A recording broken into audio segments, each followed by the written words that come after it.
Curtis swung his serpentine tail frantically, holding me as he dodged the behemoth. Parker stayed close behind to escort him. He was panting with exhaustion. If he kept chasing after him like that, this life was going to be gone. In the forest in front of him was the path Curtis had passed on, trailing a distinct trail with his long, serpentine tail. The totem on the top of Parker's panther's body suddenly twitched at that moment. He was so agile that he jumped on the trunk of a tree in a flash and looked out into the distance from a high vantage point. Parker hid his form by virtue of the trunks and leaves of the trees, and quietly surveyed the hulking behemoth underneath. He couldn't help but look a little tense, peeking vigilantly at those giant beasts, thinking to himself that they had indeed come after all, and hoping that Anna was fine. I was at that moment blushing hard and nestled in Curtis' arms as he was leading me through the forest, fleeing as fast as he could. Curtis' face parted in a grimace and he frowned and tightened his arms around me. "Don't be afraid. I won't let you die." I have a sharp mind and quickly noticed that Curtis was getting a little tired, and asked with concern, "Are you going to be all right? Or do you want to take a rest first?" Curtis, however, was still trying to hold on, forcing his will. The behemoths had very good stamina, and as soon as they stopped they would catch up. However, cold sweat was slipping down his cheeks. Frowning, and his face had gone distinctly pale. I looked at him with some concern.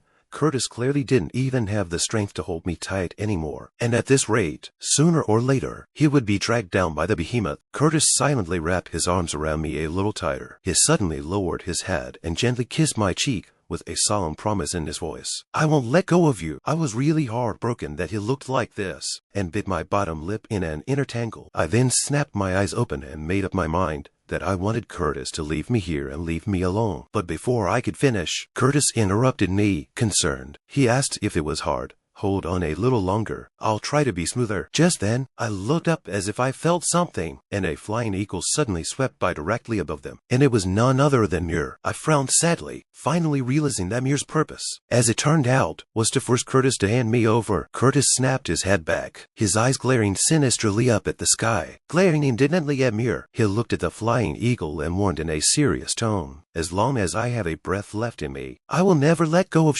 Bai." I was instantly touched deeply inside, unconsciously biting my lip. The corners of my eyes were glistening with tears as I looked at Curtis in a moved manner, except I closed my eyes and buried my head in Curtis' arms, nodding with a heavy heart. Suddenly he heard the sound of a stream flowing and rattling not far ahead. Curtis carried me to the place. The stream was crystal clear and there were pink petals falling in the wind. It was a beautiful setting. After confirming that the place was safe, he found a rock and hastened to gently lower me down and settle me on it. Warm sunlight poured down on us, and I blushed hard and sweaty as Curtis reached down and scooped up a handful of fresh water. He carefully cupped the water and brought it thoughtfully to my mouth, and I forced myself to stay awake, taking small sips. In the next second, I suddenly closed my eyes and collapsed into Curtis' arms. He wrapped a worried arm around my shoulders. "You should eat." I slowly opened my eyes. My cheeks flushed a sickly red, and frowned, thinking that I was probably dehydrated. Curtis suddenly opened his mouth, revealing his two sharp teeth. He lowered his head in a very animalistic manner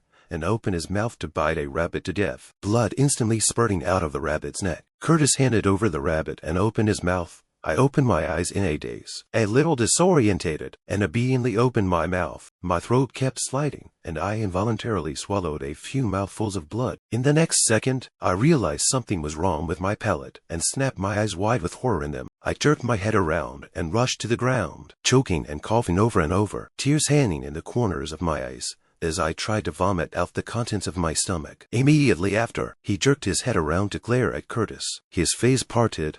Reaching up to cover his throat, he questioned, "What did you give me to drink?" When Curtis didn't answer, I frowned in panic and rushed to the ground, my brows instantly furrowing. There was clearly a pool of blood on the ground, and I was inwardly horrified and stunned. I frowned and kept gasping for air, inwardly shouting unacceptably, "Why are you giving me raw blood? It's unsanitary." Curtis had a somewhat serious expression on his face, and reached out to try and pull me up, voice concerned, reprimanding, "You're too weak to pick at your food." I was completely devastated and was frantically speeding in my mind. Is this picky eating? Raw blood isn't even on the human menu. Okay. So I twisted my head indignantly and turned my back to him in a determined manner. I said that I would not drink even if I died. Curtis really couldn't do anything about it, and he stared at my stubborn back for a few moments in silence. Eventually there was a helpless sigh. Then Curtis took the rabbit in his hands and drained it of blood with his eyes closed. I frowned violently and held out my hand in fear, uncertainly resisting his move. "What are you doing?" "I'm not drinking blood." But Curtis didn't answer, just kept his eyes sunken on me. He kissed straight down irresistibly, easing the blood from his mouth across, and I resisted, pushing against his chest. I couldn't accept this behavior, and pushed him away, tears falling from my eyes in anger, biting my lower lip and shouting with a sobbing voice, "You let go of me!" I then swung a slap directly at his face, and Curtis jerked his head away from the blow. In the next second, I suddenly cringed in a deathly frown, tears still glistening in my white eyes, and my face suddenly hardened. I couldn't stop my whole body from shaking. My stomach spasmed, and I covered my stomach and kept crying out in pain. It was so hard, but Curtis misunderstood and hurriedly came forward with concern, taking my hand in his and examining it carefully, asking painfully if it hurt. I drew my hand back as soon as I could, looking very resistant.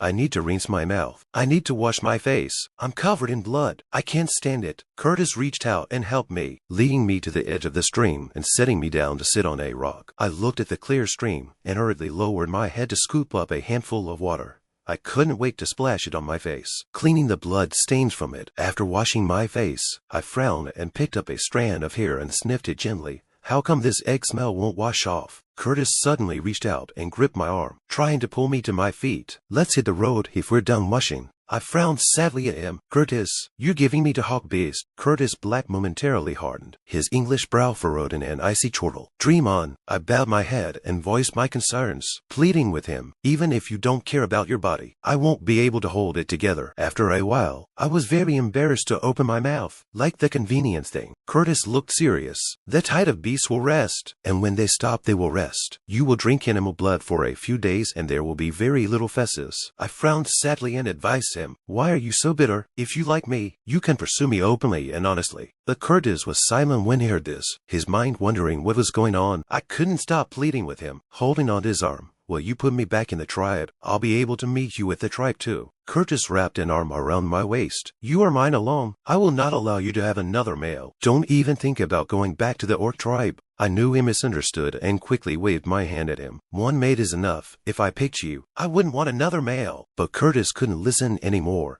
He picked me up in his arms and said, "Stop saying that. I'm never going to let you go back." I didn't expect him to be so persistent, so I had to frown and close my eyes, sighing helplessly. Curtis had been on the run with me for quite some time now, carrying me through the forest like it didn't know how to get tired. He stopped suddenly. Orcs have a keen sense of hearing. He heard the waves. "We'll be safe in 3 days at most." My eyes were all but lifeless, and when I heard his words, I weakly opened them and braced myself to look at him. The next second he passed right out, gasping for hot air with his mouth open and his cheeks flushed with a sickly redness of discomfort. Curtis cried out anxiously, frowning, silent as he watched me gasp for breath. Just then a flying eagle landed in the trees. Curtis shielded the person in his arms as he looked up quickly and sharply. The flying eagle was none other than Nur, who took on his native form, crouching on a branch. It gravely accused him of getting me killed. Curtis bared his teeth menacingly and threatened, glaring at him cross-eyed, and he didn't budge in his fury. "You're the one who killed her." Muir stood on the trunk of a tree. "You can't run away. The beast tide has surrounded you from 3 sides. Unless you can run out without stopping, you're dead." Curtis clenched his teeth in exasperation and snorted disdainfully. He grimaced, and his hand unconsciously exerted itself, clenching my arm tightly. I was woken up raw, a sharp pain coming from my arm, and I opened my eyes slightly, unconscious and crying out in pain. Curtis realized that he had been reckless and quickly lowered his head to coax. "It doesn't hurt. It doesn't hurt. You go on to sleep." Suddenly there was a loud bang in the forest, startling all kinds of birds and beasts, which flapped their wings and fled in a hurry. Curtis held me close in his arms and looked up at the birds of prey flying about in the sky. His face was grim as he frowned tightly. He couldn't help but bite his lips tightly and cursed angrily under his breath. "Damn it!" Suddenly he gave a quick flick of his serpentine tail, the tip of which wrapped tightly around a thick tree trunk. Curtis held me in his arms and used his strength to lift straight up into the air, landing firmly on the trunk of the tree. Muir didn't he expect him to refuse to give up even when he was in such a state, angrily shouting, "Give me the person. Are you going to die together?" In the next second, he directly turned into the prototype of a flying eagle and violently flew into the sky. Deafening and ghastly noises continued to come from the ground as the swarm of giant beasts swept in their direction. The behemoth's throat continued to roar as they had reached the tree, searching around for them. Curtis held my shoulders as we stood together on the trunk of the tree, I looked at the sight with worry. What should I do? But he was slow to reply, just silent as he reached out and gently stroked my hair. But his face was hard. Suddenly Curtis jerked his hand out and gently took hold of my neck. My eyes widened and I called out to him with a puzzled look on my face. And Curtis couldn't stop his hands from shaking. So I understood and gently closed my eyes, tears sliding down my cheeks. But my demeanor was docile and submissive. Curtis eventually relented and let go, stroking my hair smoothly. I'll get you to Hawk, beast. I burst out laughing happily. I'll leave the behemoth and go away and we'll both be alive. You can come to the tribe for me later. But in the next second, Curtis' demeanor suddenly changed abruptly. His eyes staring at me in death, he suddenly surged forward and reached down to undo the back of my neck. And I looked panicked and shouted, "What are you doing?" I hastily tied my chest tightly in panic, my face full of blush and anger. "What are you doing?" Instead, Curtis took control of my hands and held them against the trunk. He's not going to try to rape me at the last minute, I thought in horror. Tears fell from my eyes in fear as I looked at Curtis' grim face and frowned, pleading with him not to. Tears gradually welled up in his eyes, and he shouted no with a set face. Muir followed close behind, and in the air he couldn't wait, transforming from flying eagle to orc-like form. He looked at the front of his eyes in shock, very incredulous inside. Curtis eventually gave in and handed me over himself. Taking it, I kept a tight frown on my face, my eyes closed tightly in discomfort, cold sweat still sliding down my cheeks. Muir instantly transformed back into a flying eagle to catch me, and I wrapped my arms tightly around his neck as Curtis stood still, watching her safely take me away, high into the sky. Curtis stood still, his eyes sunken on my distant figure. "I'll be there for you." Muir led me to a cliff, where he found a peaceful spot and flew down. We ducked above a high stone wall to hide our forms, watching the behemoth underneath crushingly tread through the forest. Muir pressed one side of his wing gently against the ground, letting me slide down the feathers. Only then did he slowly turn into an orc, bowing his head and half kneeling on the ground. He picked me up in one straight hand, lowering his head in comfort. "It's okay. The stray beasts aren't here." I looked up at him curiously with a puzzled look on my face and asked, "Are you the hawk?" Muir heard me and looked down, nodding seriously. He acknowledged himself. I frowned slightly and looked up at Muir, expressing my gratitude to him. Muir's face was unexpected, and he lowered his head in surprise, asking curiously, "You don't blame me?" I didn't understand why he said that and looked up at him with a confused look on my face. "Blaming you for what?" Muir's voice was low, slowly stating the truth. "I'm the one who made you suffer so much, and almost died because you couldn't stand the running." I narrowed my eyes and smiled at him. "Aren't you trying to save me? Why would I blame you? You're so smart. I can't believe you came up with this." Muir didn't expect me to be so naive and couldn't help but narrow his eyes and freeze for a moment. I smiled as he introduced himself and asked what his name was. He was very reticent. "My name is Muir." He glanced over his head when he finished speaking, and all of a sudden neither of them had anything to say, and there was a moment of silence and a somewhat awkward atmosphere. So I couldn't help but get a little carried away, and reached out to touch my chest where it was still aching. I thought to myself, somewhat strangely, that I should be thankful for having a lot of meat on my chest when I was bitten through by teeth, as long as Curtis and didn't die. Moore found a rock and set me down. "You're cold. Stay here and don't move. I'll move some rocks to keep the wind out." I didn't think he'd be so sweet, so I quickly smiled and nodded in agreement. Muir quickly transformed into his beastly form and vibrated his wings into the air. He moved quickly and soon found what he needed, a leaf in his mouth and a rock grasped in his paw. Muir gently released his sharp claws and settled the stone on the ground. He then took the large leaf he had in his mouth and carefully covered those stones. I suddenly thought of something and turned my head quizzically and asked Muir, "Have you heard from Parker? He's a panther." Muir just twisted the bird's head around to say something. A large leopard burst out, none other than Puck. He gave a happy howl and pounced with joy. I was caught off guard by him and yelled with a shocked look on my face. Puck grasped me with his front paws and rubbed up against me very intimately, sticking his tongue out and licking my cheek to express his delight. I was so amused by him that I couldn't help dodging the barbs on Parker's tongue, as they made my cheeks particularly sore. Though it was fun, Puck crouched low, changing from a large leopard to an orcish form. Immediately after that he reached straight up and wrapped me in his arms. I looked a little stunned, but let him hold me with abandon. Puck, a large feline, actually stuck up like a kitten and rubbed his cheek affectionately. Muir stood on the edge of the cliff, his eagle eyes sharp and glittering with a cold light, staring silently at us, who were moving intimately aside. Parker was so heavy that I reached out and pushed him. "Get up!" The pressure was hurting me so much, but I didn't expect Parker to exert himself straight away, lifting me high into the air, and I let out a scream of dismay with a panicked look on my face. Parker took me right right back in his arms the next second, staring at me with crystal eyes, puzzled. I asked, "How did you find me?" He immediately laughed happily. "I followed the herd of behemoths. The behemoths were just below the cliff. I guess you were up there." After the words were said, he hurriedly looked around at me again with a worried look. "Does that snake bully you? Quickly let me take a look." The next second, Parker frowned, crouching down to look, in surprise, at the red serpentine totem wrapped around my ankle. He instantly stared with an ugly face. I didn't notice at the moment, and was worriedly thinking that it was Curtis who bit my boob and couldn't talk about it, or he'd have stripped and inspected it for sure. Parker suddenly lurched to his feet, gripped my shoulders tightly, and shouted anxiously, "I want to be your male, too." I closed my eyes a little helplessly. "What do you mean also? What do you mean, too? Let's talk about love when we get back to the tribe." "Okay." Parker wrapped his arm directly around my waist and made me look down. "You have his beast tattoo on you, and I'm going to leave my beast tattoo on you too." I blushed strangely as I looked at my ankle, the blood-red patch of tattoos. "A made beast tattoo." I blushed suddenly. I was already mates with Curtis. I'm only 16. Mom and Dad would kill me if they knew. Parker anxiously gripped my shoulders. "When you're better, we'll mate." "Okay, I want to be your male." Hearing this, I directly stretched out my hands and pushed him away with a very resistant hand. I clenched my fist with a somewhat ugly face and shouted with my eyes tightly shut, "I don't want it." Parker was very puzzled, and he stared in wonder and asked why, but the corners of my eyes grew red. My eyes glistened with bright teardrops, and I was skittish and very sad. I twisted around in outright resistance and yelled at Parker, "Pain! I don't want anyone." Parker was stunned for a moment when he heard this, and I was blushing and wringing myself with shame. He looked even more excited and reached straight out and wrapped his arms around me.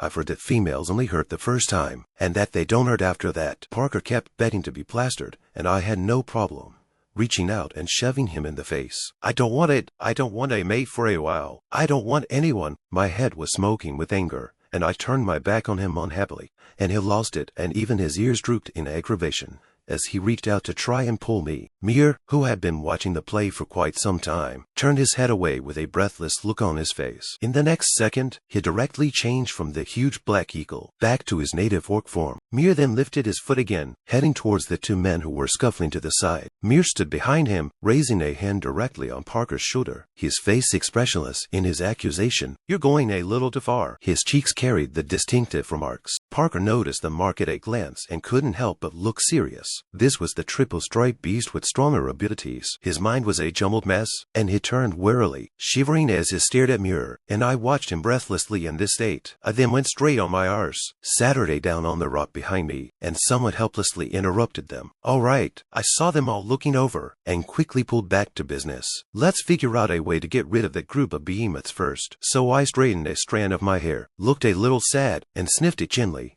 "How can I get rid of this smell?" Muir told me the answer directly. "The breath of the beast king's egg. It will naturally dissipate in a month." I was a little saddened to hear this, and it seemed there was no other good way to do it. As Puck persevered and scurried up to me, he grinned stupidly and tentatively stretched out his leopard tail, wrapping it gently around my arm, and I couldn't help but blush a little in my cheeks. Parker instantly changed his face. "I told you how there was a beast tied. So it was you who stole the beast king's egg and smashed it on Anna's head. You almost killed her." Muir was momentarily disliked and speechless.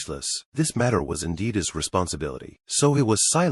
I saw the awkwardness of the situation and quickly turned my head to regulate it. "Isn't it all right? If it wasn't for Muir, I'd still be at Curtis." Puck wouldn't really get angry with me, just silently reached out with his tail pinch and curled tightly around my arm. He lowered his head his voice deep. "If you're going to die, I'd rather you just be there at that snake beast. Just stay alive." I smiled and reassured Parker, "I'm fine now, just fine. I haven't eaten in days. Can you find me something to eat?" Immediately pumped full of energy, Parker stands up with glowing eyes, energized. He shouted, "I'm on my way." Muir looks at him with a scornful look. "I'll go. By the time you climb down the cliff, I'll be back with food and here to protect the females." I stood up in a hurry and looked at Muir, a little embarrassed to express my feelings. "I'm going to trouble you again." Muir twisted his head to see me smiling with a happy face and said faintly, "It's okay." Then he jerked his head around and looked back at Parker, who was caught off guard and stunned. Muir's eyes were full of provocation, and it gave him a scornful look before turning away. Parker and I stood on the edge of the cliff, watching Muir fly away. The next second, Parker playfully jumped right on top of me, I Saturday down on a rock in surprise and yelped. I was amused by his big furry head, which kept rubbing against my leg. I pat Parker's head affectionately. "What a big cat! Why don't you be my brother?" Then I couldn't resist my hand again, stroking the soft, fluffy fur on his body, which felt so good to the touch. I smiled down and joked, "This seems to take advantage of you, eat you and live with you, but not sleep with you." Parker immediately lifted his big head and let out an irritated grunt from his throat. My head was smoking from Puck's anger, and I glared at him angrily, covering my stomach while Puck looked happy. Suddenly Parker's mouth snapped open wide in a sleepy yawn. I reached out with some heartache and stroked his head. "You must be very tired. Take a nap." So I Saturday down on my knees and let Parker's big head rest on my knees. I gazed down at Parker kindly and couldn't help but purse my lips in shyness and giggle softly. Within a few moments, Parker fell into a deep and restful sleep. I reached out and stroked his chin soothingly. It felt so good in my hand. Seemingly aware of this, Parker reached out and clutched my back with his paws. So I drifted off a bit too, and the two of us leaned intimately together and fell asleep. Muir flew back after a while with food in his mouth, his sharp claws hooked around the large sack. He got closer to the ground and gently lowered the bag, which turned out to be a lot of fresh, tender fruit. It was then that Muir turned his head and looked at the two people snuggled together, a sudden wave of jealousy growing inside him. He thought grimly to himself that the panther had nothing to give, and yet he had such a great opportunity that he could hardly wait for someone to tear him apart. My eyes, which had slowly opened at that point, woke up from my sleep, my cheeks still a little flushed. I was so excited to see Muir back that I Saturday up to see him. "You're back." Muir didn't say anything as the bird chirped a few times, pushed the pile of fruit with its sharp beak. I put up my index finger to my mouth and shushed him gently, signaling him to keep his voice down. Then I turned back to Parker and gently soothed him. "He's exhausted. Let's not wake him up." Parker stretched languidly with narrowed eyes and yawned whitely. "You then have to hit his head and snore himself to sleep," and I can't help but cover my mouth in amusement. Muir had been staring at them silently when suddenly he changed back into his orcish form. He very thoughtfully held over some fresh fruits, handing it to me personally. "You eat some wild fruits first. I'll go and grill some meat for you." I reached for a bright red wild fruit and gently opened my mouth to take a bite. The fruit tasted fresh and delicious, and I smiled happily up at Muir. "Thank you. It was delicious." Muir grabbed a knocked-out chicken.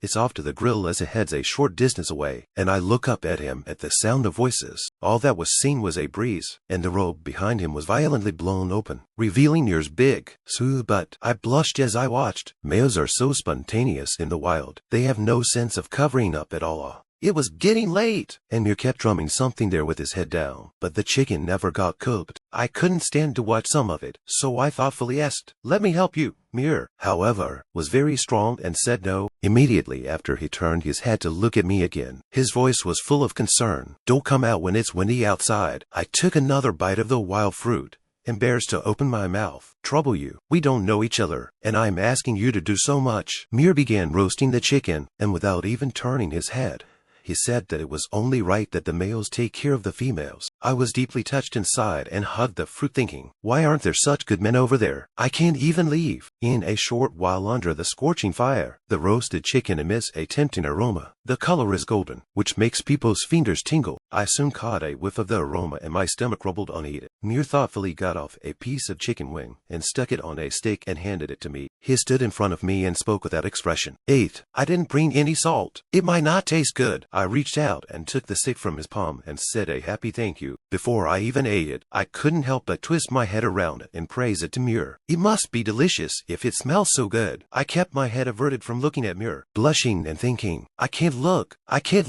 I'm going to get pink eye yet." Muir seemed to notice something and looked down at himself as if he had learned something. His face suddenly changed. His eyes widened incredulously, and his cheeks instantly turned red with shame. Muir was simply mortified. He turned into his beastly form and spread his wings and flew into the sky to hide away. And I was amused by him. Soon it was getting dark and Parker was still asleep.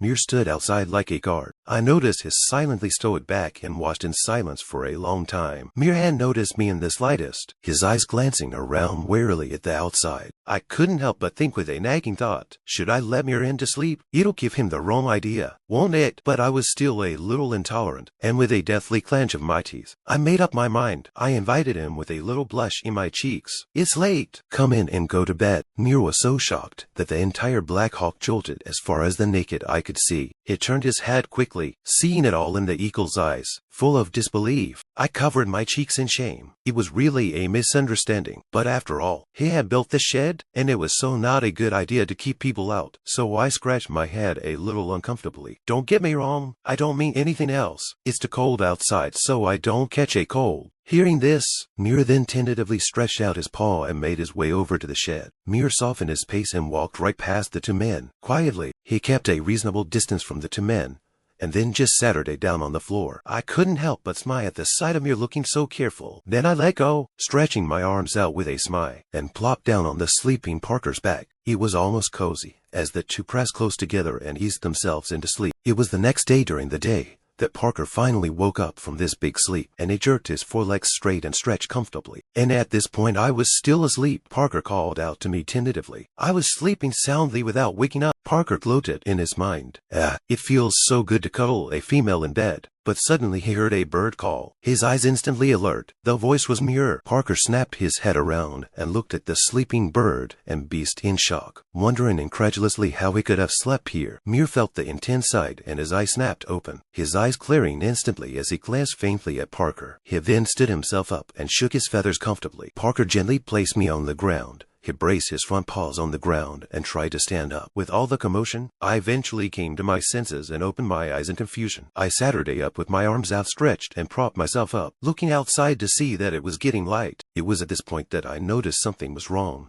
All I saw was Parker in a hunting stance, prostrate in place, staring warily ahead. I spoke to Parker and he didn't answer. As strong wind hit him and his ran away. Mir had already noticed something. His two sharp claws gently made a force and jumped directly to avoid Parker's blow. Mir then headed out of the shed, spreading his wings and flying out quickly. I watched the scene. My jaw dropped in shock. A bolt of lightning flashed through my mind. What the hell is going on? Mir, however, was now flying against the morning light and landing on the edge of the cliff. He stood there calmly, but I ran anxiously at Mir, shouting nervously, "Stop!" I stood in the middle of the two, my arms open trying to stop their duel, panicking and looking back at Parker. "Why are we fighting?" Parker exclaimed in exasperation. "He slept next to you when I wasn't looking. That's despicable. I'm your future male. What gives him the right to come in here?" He was literally so pissed off that the top of his head was smoking. I kept my head down a bit sheepishly and didn't know how to explain. Just as Parker was about to go up and punch someone in the face in a rage, I hastened to open my mouth in a panic that I had told him to come in. Parker frowned on the spot, his pupils plummeting in surprise. His worldview literally collapsed as he twisted his head incredulously and shouted, "What?" Parker's ears drooped at once, and he threw his arms round me and looked at me pitifully and asked, "Are you going to couple with him?" I quickly waved my hand at him. "There's no other place to sleep here. I'm worried that he'll freeze and get sick. I'm just sleeping." I didn't even bump into him from so far away. Parker immediately and aggressively craned his head in warning. "Here, didn't try to make you a male. She's just young and doesn't know any better." Mir snapped back into human form, his voice as cold as his personality. "I know." I frowned,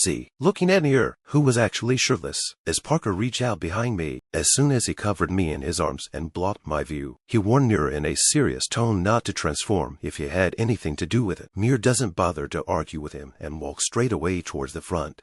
I waved my hands frantically, about to be suffocated by Parker. Seeing that Parker wouldn't let go, he hastily reached out and patted him on the cheek, signaling him to let go. I frowned with a bemused look on my face, my voice muffled by the stifling, "Get off me! My nose hurts." Parker then even let go, squatted down, and asked with concern, "Did you hit your nose?" "Sorry, I was too excited." "Does it hurt?" The tip of my nose was already red, and I skimmed my head with direct indifference, pushing Parker's big head away as soon as I could. "Not that it hurt very much." Parker went right along and pressed himself against my palm, rubbing it up and down constantly, loving it. But I don't even need him, coldly twisting my head around and holding down his constantly moving head. "Don't make a mess." I twisted my head with a serious expression and opened my mouth to call out to Mir that I had thought of a way to avoid the behemoth. Finally, the three were able to be together in harmony for the time being. With me sitting on Parker's lap and Mir casually sitting on the floor, Mir was the first to ask, "So what's the solution you're talking about?" I opened my mouth seriously. "Mud paste my body and leave a piece of hair here. Maybe they'll think I've been here all along." Mir lowered his head thoughtfully, stroking his chin gently as he thought he could give it a try. Parker was very immodest and smirked against my cheek. That one wrapped me in his arms and kept rubbing against me, not mincing words in his praise. "Turnip is really smart.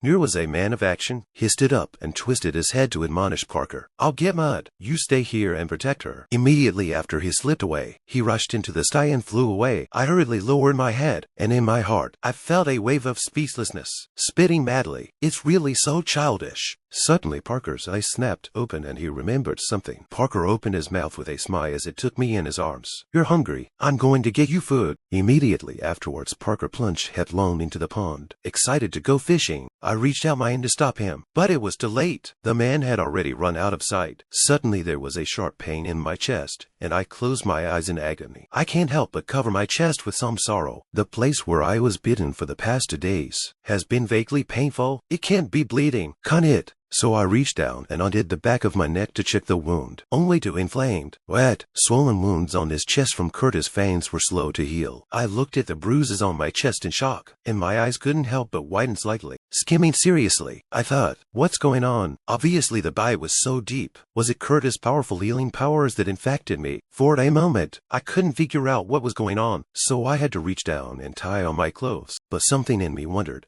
and I reached out to touch the bright red totem on my calf. I kept running my fingers over the piece, and was shocked to find that the snake's eyes had lightened up a bit. Seeing this scene, I couldn't help but look a little worried, and it quickly occurred to me that something might have happened on Curtis' side. But soon a great roar came suddenly, with a strong wind, as if it were in my ears. I got up in a hurry and hid behind a rock to see what was going on. Why was the sound so close? In the next second, I saw a scene that shook me to my core, and my eyes widened in instant horror, only to see a huge beast unexpectedly appeared in this, and Parker is not far in front of him. The two had a glance on the strength of the disparity. Parker's expression was grim as never before as he stared intently at the behemoth in front of him, wary of its next move. But just then, Parker panicked inwardly and whipped his head around to stare solemnly in my direction. Because of its proximity, the behemoth twisted its head and rushed over, its nose constantly shrugging and sniffing for flavors. Frustratingly, the behemoth jerked its head around, abandoning Puck in front of it.